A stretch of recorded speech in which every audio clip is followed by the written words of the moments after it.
What is up? What is up? Welcome back to another episode of Talkative. We're back for more. This is episode 16. Thank you guys for joining me this week for another episode of the show. We're going to be discussing a few things this week. We're going to be going straight into it. One of them being this article that I had planned for last week's episode, detailing a mother's journey of raising a child with severe autism and how she's able to cope, and how sharing her story or her child's story was able to make connections and help other people who were in similar situations, and just really, tell the hard side of raising a child of severe autism and the secret, things that people don't know, the secret world. I said I was going to hold off on this because the article was just really lengthy and really in depth with a lot of good key points and explanations and aspects that I wanted to just take in and discuss for this week's episode. I didn't want to rush the article pretty much. That's why last week I said I was going to leave this for episode 16, and here we are.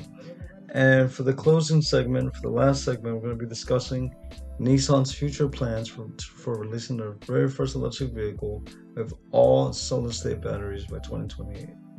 So, to start off with the article, like I said, mother sheds light on raising child with severe autism.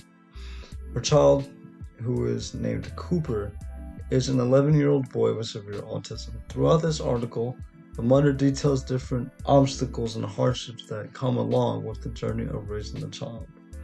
Now, living with a disability is one thing, but from a parent's perspective, raising that child with that particular disability is a whole other, world and just perspective. It's a lot harder because your child is depending on you.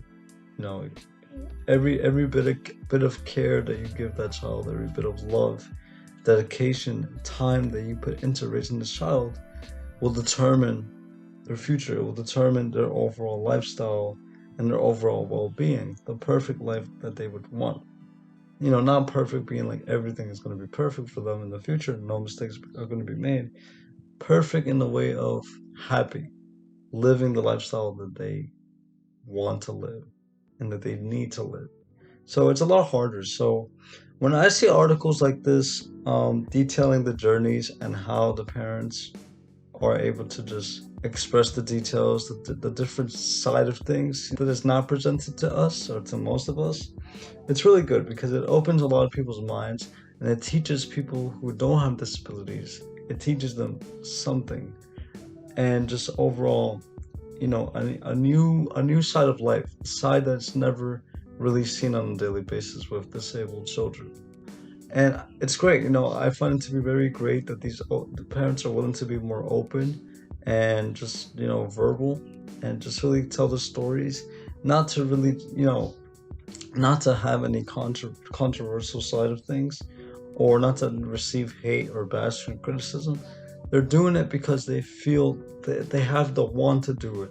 They have the want to help other people out, shed light, raise awareness, tell their stories, and like I said, just overall be a teaching factor for other people who are not in the same situation. So it's really beneficial, mentally and just overall psychologically, because this is a side of life that a lot of people in today's day and age are not used to seeing.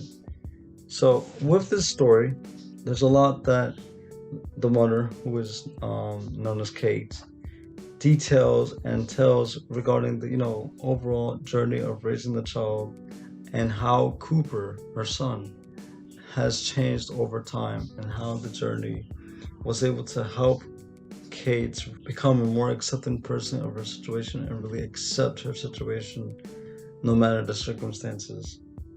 And again, how she was able to help other people who were raising children with autism as well. So, with those obstacles, when it comes to autism, there's a lot that follows. With Cooper, Cooper has chronic ear infections, gastro issues, struggles with communicating his pain, which is a big one. I'll get to that in a minute, and his meltdowns being explosive. So, with communication is key.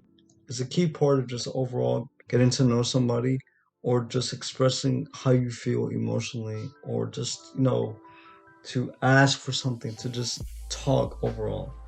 And when it comes to these particular disabilities that limit speech or that limit communication, it's one of the hardest parts, because when the child is either in pain or in agony, or when the child wants to ask for something and they don't have that ability, they don't have the power to do so, it makes just overall communication between the parent a lot difficult, because you got to find other ways to really, get the emotions and the expressions out of the kid, or find other ways to really communicate with the kid. And that's not easy, because there's different things that, can become a factor when it comes to finding different ways to communicate. And it's just not an easy thing. So also another thing being meltdowns. Now these meltdowns, because I could speak from experience, because I went to a public school where I was classmates with two autistic kids, and very, very good kids, very polite kids, very expressive, very outgoing. But these meltdowns were very prevalent throughout my time in middle school, when we were classmates and when we were in the same class. Meltdowns are very present and very common, but these meltdowns, one thing that I noticed, and one thing that is most definitely true, is that these meltdowns are not under the control of the kid themselves. It's just part of what the autism brings. These meltdowns aren't really the kid trying to be bad or trying to act bad on purpose. They just sort of happen. Like I said, when the kid can't really communicate words verbally or have full-on conversations, their only other way to be expressive is just by being expressive, and that can come in many ways: crying, screaming, doing different things to try to get other people's attention, because that's the only thing that they have the ability to do when it comes to communication and communicating. They gotta find other ways to communicate, and it's like a lot of people tend to perceive this in a bad way. Some people who don't really know different disabilities or how disabled kids act in terms of the autism, and they don't know the situation, they're gonna see it as the kid having a typical temper tantrum, and they're gonna begin to judge or question, like, why is the kid acting like this, or the kid shouldn't be acting like this. This is a public space. Or even like in the classroom, like, it's a hard thing to really try to explain to other people that don't have the same way of thinking and the same perception as you. So it's another big thing. Like I said, these meltdowns, I see them as a way of communication. Something is wrong. The kid's trying to express something that is wrong, and since they can't really talk or say anything verbally, or say full-on sentences, or maybe even words in general, their only other way is to just try to find different ways to get attention. And I feel like, when it comes to a meltdown, it's not the matter of disciplining the kid, but more of communication when these meltdowns happen. So, it's just a thing to consider. You can't really, jump into conclusion and say, oh, this kid's having a meltdown because he's not taught well back at home, or he's not disciplined, so he's just being bad just to be bad on purpose. No, there's definitely more to it. So yeah, with all these obstacles, the mother tends to detail these things, and the one thing that I like about this is that she's very honest about it. She doesn't sugarcoat anything. She doesn't try to hide anything. She says it how it is, and that's the best. That's honestly the best thing you could do. I will always live by this when I say that honesty is one of the greatest powers. That it's a superpower, in my opinion. Being an honest person and just having that level of honesty is a power that one can easily possess, and it could be really powerful to the point where it could be negative and or positive. So honesty is just the best way to go, to be honest, for any situation. And I just wanted to re-elaborate with just the whole point. Back when I was talking about the two kids that I knew who were autistic back in my middle school, there's a point that I took from this article, and it was very, very, very relatable to what I mentioned.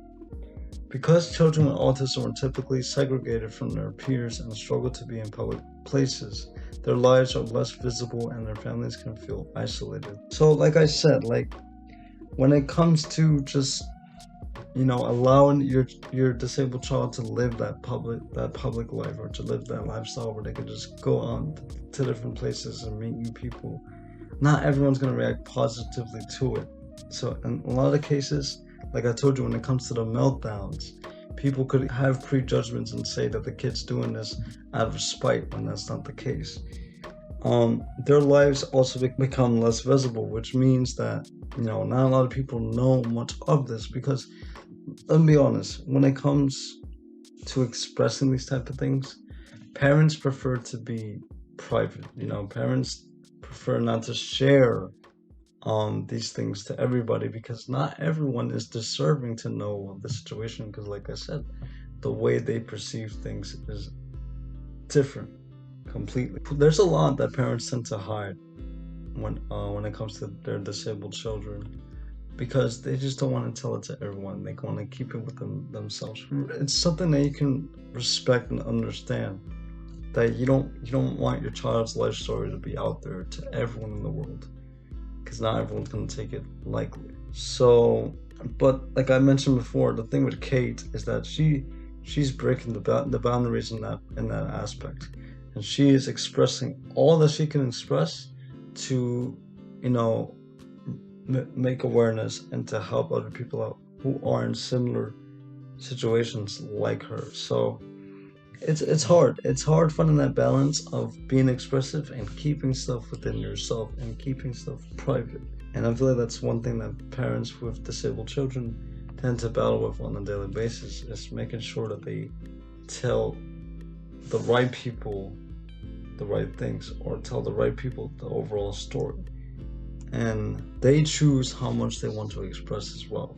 Like, see, when it comes to telling your story, you're the author of that story. You're the one living through the story, right? Correct? So you can choose what you want to express or what you want to tell. And it's the same thing here. Like, if it's something really, really private and really, really just overall personal, you won't express that particular thing. But if there's something that you're comfortable with expressing, and that's not really as personal but more broad, then you can express that type of thing. It all comes down to having the balance. I feel like it's very common here as well. So, along with the obstacles and hardships that come along with this type of journey, there's also growth. And there's also grief within the family as well. There's ups and downs, to say the least. To put it in short terms, there's a lot of ups and downs, along with the overall hardships and the overall situation of living with that disability. And one of the downs that Kate tends to experience are with family members and a lot of professionals. She states, or in the article it states, family members and professionals all had different perceptions on the way that autism would be handled or treated. Kate felt that she was alone because of this.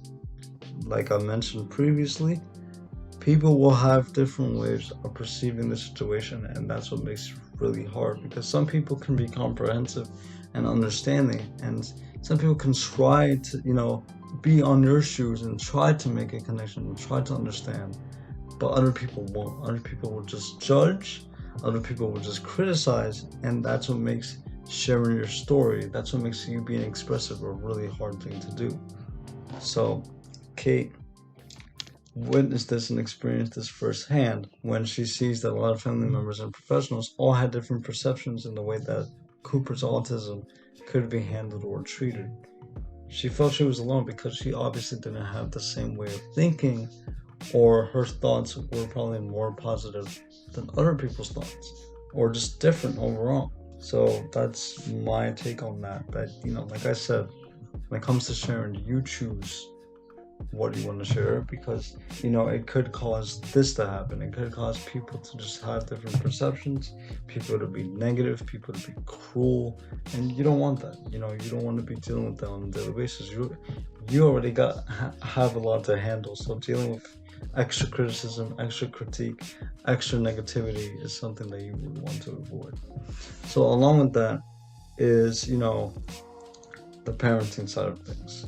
Now, when it comes to a situation like this, first reaction that you get is, wow, I was not expecting this. This is going to be hard. You'll probably, burst out in tears. You'll probably start crying or get very emotional. Or you'll take a moment to really think and try to assess and process the situation, because this is a first time thing for all parents. A parent doesn't expect to receive news from a doctor that their child was born 7 months premature, and that they could be suffering from a consistent condition, or that they could be having injuries in the brain or have a disability. Or later on in life, the child could be living their 2 years of their life completely fine, and then you go for a doctor's visit, and then and there they're diagnosed with a disability or a medical condition. And at first, like I said, it's really a hard pill to swallow for all parents. At first, parents, tend to really take the time to just process the news that they just received. And it's gonna come with some thoughts that you don't want to have in your mind, and that's completely fine. Some thoughts can be negative, some thoughts can be more sad. But at the end of the day, you reestablish your thoughts, you come back to reality, and you tell yourself, no, this is hard news that I'm getting right now. But at the end of the day, this is my child, and I got to do everything under my power to care for this child and make sure that they live the best life that they can live. And that's the important part, is being able to accept and adapt to the situation and find ways to cope with the situation. With Cooper's story here, Cooper's father turned away from the situation, leaving all the weight and struggle with Cooper's autism on Kate's back. This then led to a divorce between the two. So, like I said, some people will have different reactions to situations like these. Some may result in them leaving, or just not wanting to be apart, because maybe, they tell themselves, I'm not ready for something like this, right? I'm not ready to deal with, I'm gonna just say it how it is.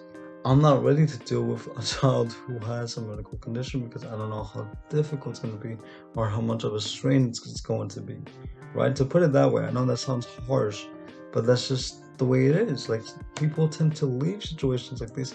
Parents tend to leave because they don't have the tolerance, they don't have the ability, they don't have the mentality to deal with a situation like this, because a situation like this comes with a lot of struggle, comes with a lot of weight on your shoulders, and just people's best thing to do is to leave, and it's the harsh reality. But like I said, you have to find ways to just reestablish and come back to reality and tell yourself, okay, this is my child. So instead of dwelling, instead of complaining, instead of worrying about how difficult the situation is, why not help? Why not combat those negative emotions, those negative thoughts, and be there for my family no matter what? And I didn't write this down, but the father of Cooper, after a year of being separated from his family, came back, recounseled with Kate, and they were able to, work as a cohesive unit for Cooper and his two other siblings. And that's exactly what I'm referring to, is having that will to fight with the situation, to deal with the situation no matter what. Because at the end of the day, the thing that's going to be more overpowering is the fact that these are your kids, but not the situation itself. This is your kid at the end of the day. So that's going to overshadow any of the obstacles, any of the hardships, any of the negative emotions, the negative thoughts. It's going to overshadow everything, because you as a parent will want what's best for the child. So that's going to be your main priority no matter what. There's a day that child graduates college or goes on in its own life. That's your main priority as a parent. Everything else doesn't matter at that point. So yeah, that's my take on that part of the story. And just to just my next bullet point literally connects with what we just discussed. In terms of Cooper, his care required heavy vigilance, stamina, and dedication from both parents, like I mentioned. His quirks are really messy and destructive, from stripping beds or to piling stuff in the bathtub. The parents feared that this physical aggression from Cooper could threaten his siblings' safety as he got older. So, like I said, regarding to these quirks and these different changes, all of this requires vigilance. All of this requires, you know, perseverance, ability to care and to just have that internal strength, because these quirks are not easy to be dealing with. And yes, it could bring a certain fear because you don't know. This is another point. I'm gonna transition to another point here. You don't know how much a disabled child can change over time. Believe me when I say this, because when you see a child with a disability, people tend to say, "Oh, this child is going to be like this forever. They're not going to have any changes or see any change." No, that is wrong. Trust me. Over time, the body changes, the brain develops, the brain changes, the way of thinking changes as you get older, as you reach adulthood. So, with those changes, they start to become present and more visible as the child gets older, and that's what's the most important thing. And it could be both positive and negative. You know, as people say, change isn't always an easy thing to accept and to really take in, and that's true, because you don't know what type of change you're going to be getting. It's a positive or a good change. But in terms of Cooper and talks with Cooper, or referring to Cooper rather, I should say, with patience and effort throughout the years and throughout the months, things eventually got easier for Cooper. His health issues got resolved, he got comfortable using a speech device, and went on medication for his anxiety. This gave Cooper's body some space. So, again, positive or negative change. This is obviously a positive change for Cooper. And this overall gives the parents a lot more confidence and a lot more hope that their child in the very next future can have the ability to do things that they were always limited, that they were always told that they couldn't do when they were younger, you know? And that's the best part about this. Because I'm going to jump points here to say that Kate's goal with expressing Cooper's story here was to reduce the stigma of living with a disability and not fitting in our achievement-oriented culture. So like I said, doctors, other people that you meet throughout your life or that you talk with throughout your life are going to tell you, oh, your child won't be able to do this because of this, or your child will probably be limited to this or going out to this place because of this condition, you know. And comments like these tend to lower confidence. Comments like these tend to be demotivating, but at the same time, you know, they're not always true. And as a parent, you can't feed into this type of energy. You can't feed into those type of comments because, like I said, children will always change. Your body changes over time, always. Doesn't even matter how old you are. Changes happen. And a lot of these changes could be very positive. And then with those positive changes comes the more confident reaction. You tell yourself, wow, you know, my child is giving off signs that he'll probably be able to do certain things that doctors and friends and people in the past told me that he wouldn't be able to do. And that's one of the best feelings that you can receive, that you can get as a parent, that there's hope, you know, behind it all, behind all the circumstances, conditions, situations. There's hope that the child can have this moment of change and be more independent, be more outgoing, be more expressive, go out to public places, perhaps get his first job, his first career, and be successful. And that's, you know, really the big pillar here when it comes to it. So again, I really, you know, kudos to Kate. You know, situations like these where parents could just go out and be expressive and just tell the story how it is and see the growth in their child throughout the blogs, throughout the videos, throughout the articles is just an amazing thing. So it's just something that I really take a liking to as well. When people share the stories with no worrying about what other people have to say or critique about it. So, again, going back to Cooper's changes, he was able to engage a lot more with his siblings, say his first words, and go out in public a lot more. So again, when a child was told, or when a doctor told a parent with a disabled child that they won't be able to speak a word, or that they won't have the ability to talk, and then 10 down the line, 10 to 15 years later, when they're a lot older, maybe in their mid-teens, early teens, you have a moment where, through therapy, through speech therapy, through a lot of help, through a lot of benefits, through a lot of assistance and equipment, and just overall growth and development, your child says their first words for the first time, and that's just the beauty. That's just the beauty of it all. It's just seeing these changes come into fruition, and believe me, that change is always possible. And I feel like with growth, with change, with action, with taking action, and doing what you need to do to just improve on yourself and bring benefit for yourself, changes are always around the corner no matter what. Things can happen that can surprise you and that can just change the whole, how do you say it, way of living for that particular person, that particular child.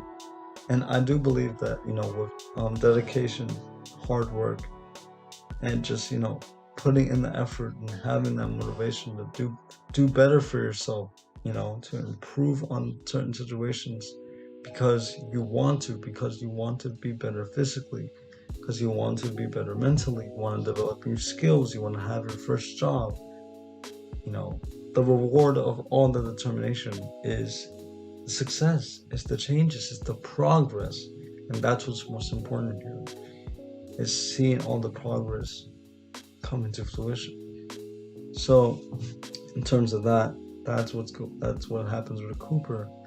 When Kate saw all these changes come into fruition, she was able to have more confidence and really just be happy, and I'm not gonna say really trying to prove a point, because no, you're not trying to prove a point, because at the end of the day, everything that happens, everything that you work for when it comes to raising these kids is for you and them, and that's what's most important. So like I said previously, sharing is a wonderful way to cope, and I'm just going to discuss some few motives that Kate had with really putting Cooper's story out there publicly on the media. So Kate has found out that sharing Cooper's story helped support others and create valuable support networks, which is very important. It's always good to have somebody else who can relate to your situation and to where you can find things in common, similar things in common. And it's always great because maybe you can motivate each other, give each other great advice, or help each other emotionally and morally as well. And it's always great to have that network. And like I said, instead of sugarcoating the reality of Cooper's life, Kate's main goal was to express her honest thoughts and keeping it real within her writing and social media platforms. Kate states that this is what brought her to the acceptance of the disability overall. It's just being honest. Biggest superpower that you can have. Honesty. So with her videos of Cooper and her overall blogging of Cooper and documenting the journey, she hopes that she can educate the public about autism and improve how people with disabilities are treated. So, with all this sharing and with all this expressing that Kate has done, this is her main goal. And like I discussed Kate's main goal overall, which is to reduce the stigma of living with a disability and not fitting into the society that we live in that is very achievement oriented, marriage, career, school, etc. So yeah, this is the article, this is the story of Kate and Cooper. I wanted to keep this for an episode where I had time to really sit down and take certain points that I said, okay, this is going to be willing to discuss, because there's a lot that I can relate to and really give my take on. And yeah, this is it. If you guys would like me to revisit this article and talk more on it because there's a lot that I didn't jot down. Let me know. Let me know as well. So with that being said, we're going to move on to our second and last segment of the episode, and that is Nissan's future plans to releasing their very first electric vehicle and what we know so far. So as you guys know, the electric market and the electric industry is booming right now. A lot of combustion vehicle manufacturers are starting to jump in and get involved, and a lot of companies that are already known for developing electric vehicles are expanding on their development and their overall technologies, like Tesla, and a lot of startups are starting up as well with launching their first set of projects of electric vehicles. So it's a big movement to say the least. And to be honest, EVs are set to be the future for overall transportation when it comes to cars. So yeah, Nissan is trying to dip their toes in the same space as well, with releasing their very first electric vehicle by 2028 with all solid-state batteries being manufactured in the vehicles as well. So solid-state batteries, as I was reading on this, are a lot different than regular lithium-ion batteries that all electric vehicles use currently. So as I was reading, I found out that these batteries use solid electrodes and solid electrolyte instead of liquid or polymer gel electrolytes found in lithium-ion batteries. Solid-state batteries can provide potential solutions for many problems, which is huge, of liquid-ion lithium-ion batteries, such as flammability, limited voltage, unstable solid electrolyte interface formation, so the movement of all the electrolytes within the batteries, poor cycling performance and strength. So this is huge, because as you know, lithium-ion batteries tend to get really hot and could probably they don't perform the best when they deal with certain heat temperatures or just heat in general. So seeing this, that solid state batteries are going to be able to have different methods to combat flammability seems pretty beneficial for these vehicles overall. And just limited voltage. So these batteries are going to be able to charge quicker and hold a lot more power, which is going to be great for these electric vehicles, because I feel like that's one thing that is very low as of right now with EVs and with a lot of these charging stations is the charging speeds. To charge a car or to even find, I mean, that's a topic for a whole nother episode, is discussing charging networks and functioning charging networks, because there's a lot of charging stations that are not working or that hold very small voltage or just low voltage overall. And I feel like with these batteries, they're going to be able to hold more power, which is going to just work hand in hand with the future charging networks that are going to be developed for these vehicles. These cars are going to be able to charge a lot more quicker, which is beneficial and convenient when you're on the road, or when you're just trying to rush to get to your job, or you have an important meeting, you just have to go. You need those proper charging speeds. But this is great.